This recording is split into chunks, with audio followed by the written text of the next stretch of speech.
Nagpadayag og sugyot ang pipila ka empleyado sa local government unit sa General Santos City nga apilyon sila sa plano nga pagbutang og pundo aron nga mahulam sa panahon sa kalisod sa tumong nga dili na nila maprinda ang ilang ATM ID. Actually, there are okay din na okay naman siya. Kaya lang there are some instances na pag immediate need mo ng pera, wala kang magagawa kung di isang la. Mautang ka sa GSIS or sa marami pa mang requirements. Iyan kasi, walang ibang requirements kundi yung ATM mo. Nangyayari talaga yun, kahit sa aking sarili, nangyayari talaga yun.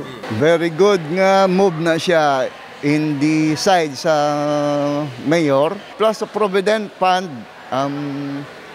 mandatory magud na siya supposedly under the law na may Provident Fund ang mga empleyado. Ang Vice President sa General Santos City Employees Union nagpaklaro nga doon sab sila'y kwarta nga ginapahulam. Basta naapay 5,000 ka pesos nga take home pay ang membro o niya ang maximum ana sa 20,000 pesos. Actually sa inaana nga issue or matter, actually ang GSCJ ang atong union is very open man sa atong mga members.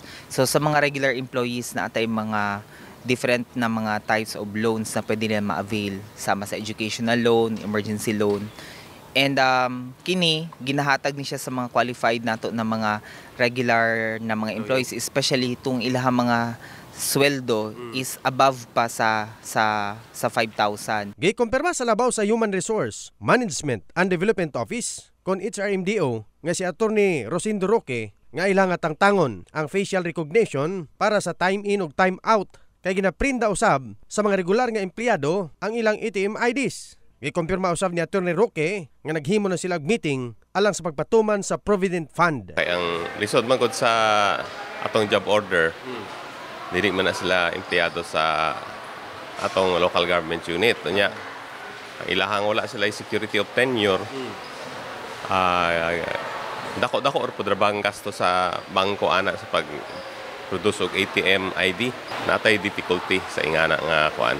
Amo pa nang i-disseminate nga dili na pwede na siya. Samtang, kabahin sa job order workers, nalipay sila kon matinuod ang sulti nga dunay igahin nga pundo aron sila makahulam. Samtang sa pahayag ni Kagawad at saron kinahanglan pa nga ilang tun-an pag-ayo ang sugyot ni Kagawad Dominador Lagari Jr. Napaka dako gyud nga tabang sa amo apod ng proposal niya na. Murag safe ang among paminaw kung maaprobahan inang budget niya na. Dili man gud ka kuan gyud na kalikay no tungod sa panahon po nato nga sa kalisod. Nya wa ta kabalo sa sitwasyon sa ilang panginabuhi.